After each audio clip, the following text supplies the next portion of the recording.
What's up guys, welcome back to another guide. Today we're going to be looking at the DT Blink build that Classic did against Rogue in the last BlizzCon, Game 5 on World of Sleepers.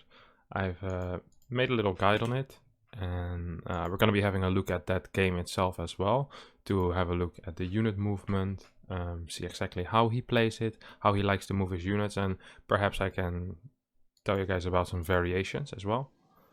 So the way we open in this build is we just open standard 16 gate, 17 gas, 20 nexus. After that we'll continue with, once again, a 20 cybercore. So this is the most standard opening, it's just a 1 gate expand. After the 20 cybercore we'll follow it up with a 21 nexus. We scout after gateway, we just try to check if they have a hatchery. If it's hatched first we continue as usual. Otherwise you might want to change your build a little bit. So this is only good against hatchery first. Now after our gas at 21, we will build a pylon at 22 supply. No chrono boost before our second pylon finishes. Or well, no second chrono boost. Our first chrono boost after our first pylon finishes. And our second chrono boost after our second pylon finishes. Now with this build, we're going to be building a pylon on the map to warp in 3 DTs initially, and then warp in 5 more DTs to go up to a grand total of 8 DTs, try to blink them into the main base of our opponent, while doing some damage with Zealots at his third. That's the main plan of this build.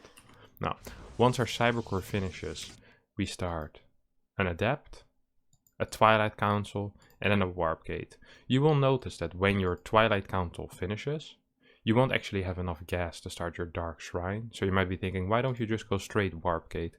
This is to trick your opponent to believe that you are doing a Stargate opener. Usually with Stargate openers, you don't really want to get a Warp Gate, so if they scout your Cybercore and see no Warp Gate, they'll be like, might be a Stargate, might still be something else, but if you build a Warp Gate straight away, then they will know for sure, this most likely isn't a Stargate, because it would delay the initial Oracle too much. So that's why you always build your unit, tech, and then your warp gate. So around 2:30 we want to be going back with the probe, get it on the map, build our third pylon on the map. That will be the pylon that we're going to proxy, and then just return home with that probe. After our adept finishes, we chrono boost out the stalker. I like to chrono boost this one. Just in case they try to do a link run by, so they won't be able to see your tech. It's just in case of, or if they want to scout with an overlord, you can use this stalker to deny that overlord, as this is a build that fares a lot better if you do have the surprise factor on your side. I mean, DTs are okay even if scouted, especially in PvZ, but I'd much rather have them not get scouted. They can instantly win you the game. Now you see we build a third pylon before we build our Dark Shrine.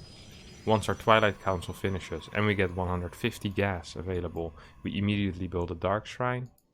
And at this point what we want to do is we want to add 2 gateways, a robo, 2 more gases, and that will be our initial infrastructure before we get our DT warp in. Now, try to not lose this adept, as it's rather important to have it alive, so you can put it back in the wall. You can use your stalker to deny vision on the edges over here, maybe just patrol it in this area. Just try to make sure that he can scout this Dark Shrine. Now, this isn't ideal.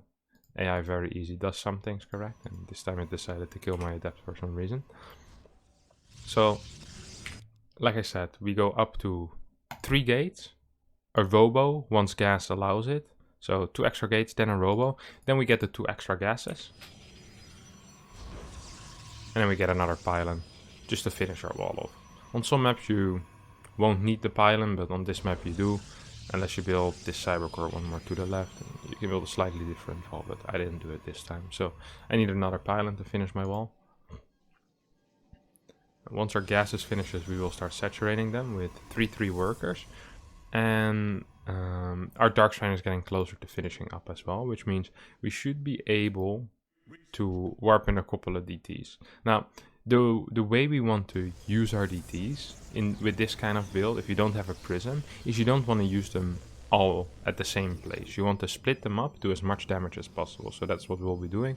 We'll just be warping them in as we get the money and as our gateways become available. Around 4:15, 4:10, you want to be warping them in if you scout it early on. And these 3 want to be going to 1 base each. So 1 goes to the third base, 1 goes to the natural, and 1 goes to the main base. And you're just going to be shift shift attack clicking on drones. So just shift clicking, there's right click, shift, shift, shift, shift, shift on drones on every single base. If you see detection, just walk away. If you see a spore, just walk away with that DT. Try to not lose it. But if there's no detection, then just stay there. And you should be able to get a bunch of kills. Now, behind this, we start our observer the moment after we build our third DT. And we start our DT blink as soon as possible as well. Now, our observer, we want to be sending towards the ledge, towards the main base. So this build is really only good on, in the current map pool, Triton, World of Sleepers, and Disco Bloodbath, where you have such a ledge towards the main base where you can easily blink in with DTs once you have vision. So these really are the only 3 maps I would suggest it on for now. So that's where you want to be sending your observer. Now you see I'm splitting up the DTs. After I get my blink, or I should actually build my blink before the gateways. After I get my blink, I add 3 extra gateways. I'm getting my observer still, and I'll be getting a prism as well. You see I split up my DTs. I'm a little bit afraid, so I just send them back. If you can keep them alive, that's completely fine. If you can't keep them alive, that's a little less good. But at least I hope you did a lot of damage with them in that case. Now, here you would think, probably time for a third base or time for, you know, some other stuff. No, it's just keep warping in DTs. At the moment money comes in, you just keep warping in DTs. You chrono boost your DT blink 3 times. And you just warp in, well, about 5 more DTs after the initial 3. So if you lose all 3, you're just gonna go in with 5. If you keep, you know, 2 alive, you're gonna go in with 7. If you keep all 3 alive, you're gonna go in with 8. Your 3 extra gates should be finishing up as well. You start a forge, and you start a nexus. Now, this is only after you know for sure that you have enough money for the DTs. The DTs are always on priority, basically. They should always be the first thing on your mind. It doesn't really matter, like if the nexus is 10 seconds earlier or 10 seconds later, because you won't really be using it. I'll explain later. This is pretty much a trick nexus. You can use it as a real nexus, but the way I'll show you is that it's basically a trick nexus. You won't be going over 45, 46 workers, and you will be doing an 8-gate push to follow this up with. Now, we go up to 8 DTs, as I said. We have the observer ready in the main base. And now, the prism is really only a distraction.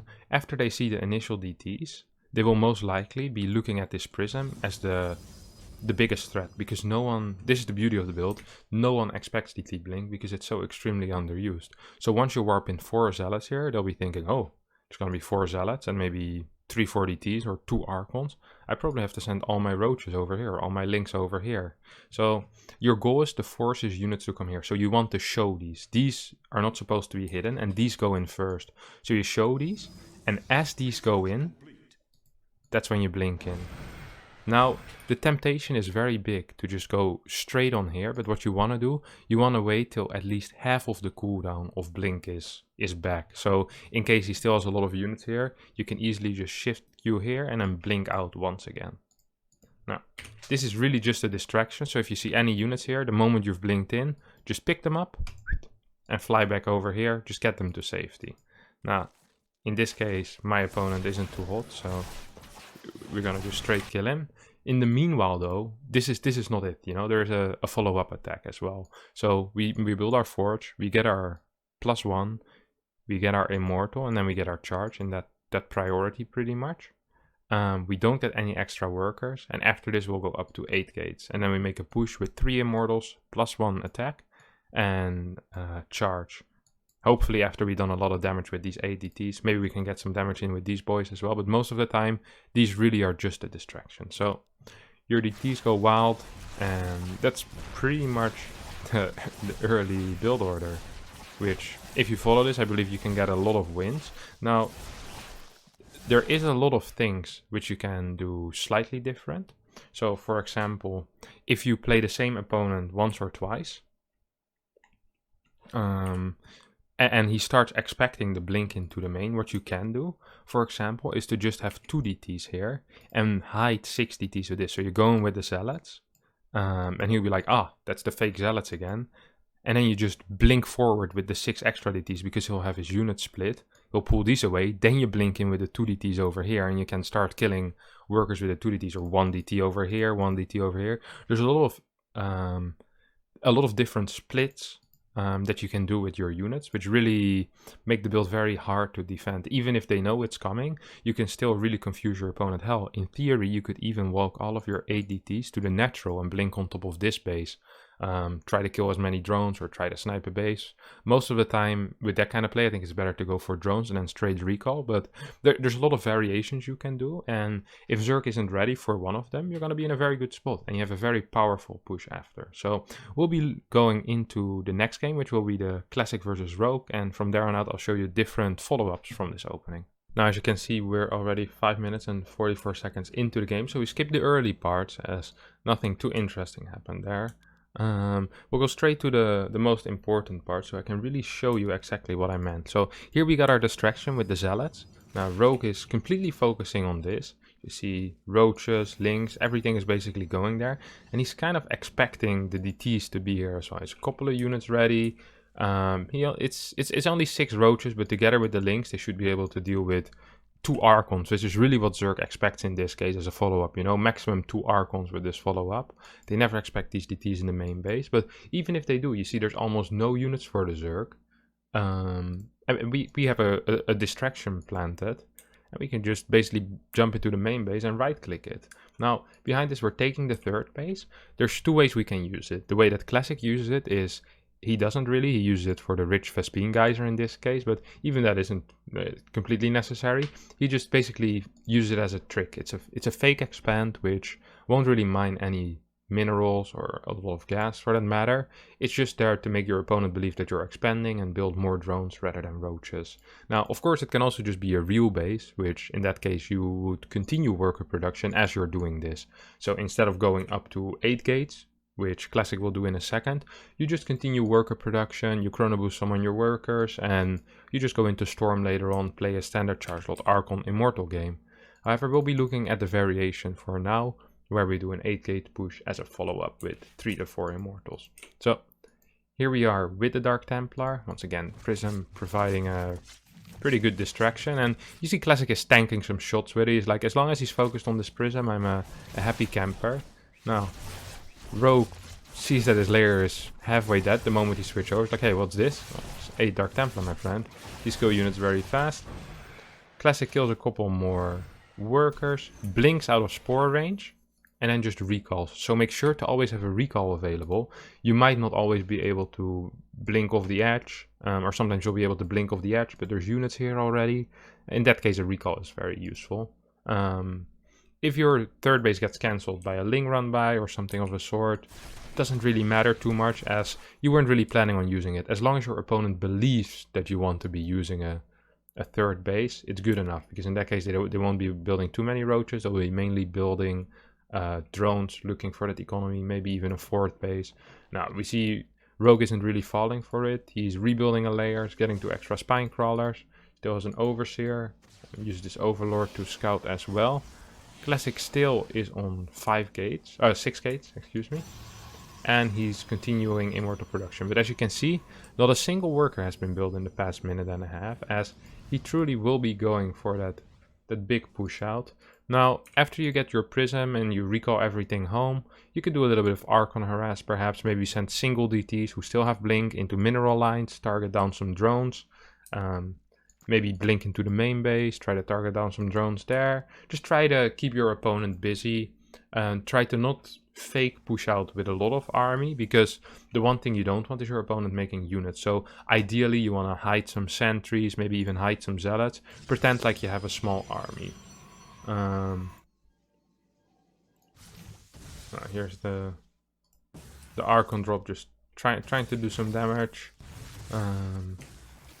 This all isn't too important. We do see 2 probes being produced now as this base finishes up, but we also see the 2 extra gates. So these probes are just to saturate this one gas. Now this further sells that Classic wants to be playing a macro game, as gas on the 3rd base usually indicates a macro game from the toss. And we see Rogue responding. He's like, oh, okay, you know what? There's a gas there, I'll just get extra drones. He just got an Evo chamber. So Rogue now is looking to go into a macro game. He's like, you know what, I don't need to build roaches anymore. I'm completely safe. What is there you can do? Well, there's a lot of things that Classic can do apparently. Apparently he can just walk across the map and kill his opponent. And I think now that Rogue saw this army, he's like, oh, wait a minute. There's a lot of units still. Just built 10 drones for no real reason. And just with a pure Archon, Immortal, Zealot, Sentry army, just a couple of sentries for Force Fields and Guardian Shield, he's just going to be able to absolutely destroy everything that Rogue has. Now, of course, he did a lot of damage early on, killing that base, but even if you don't do a lot of damage, you just kill maybe 6-7 drones. As long as you don't lose your DTs, you have such a big Archon count that this kind of fight will be really difficult to take for the Zerg. And Archons with +1 do so much damage, same with Immortals with +1.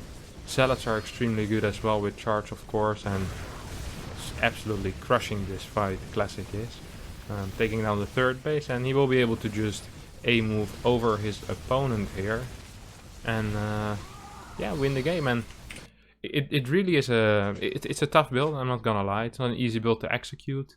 You're gonna struggle a little bit at the start, you're gonna miss your timings. Try to copy the timings from my initial replay, where I think I'm still a little bit tighter than Classic is. So yeah, I just hope it works out for you. And if you have any questions, feel free to ask them in the comment section below, as I might answer them and I might not. Feel free to subscribe, and I love you all. See you boys next time. Bye bye.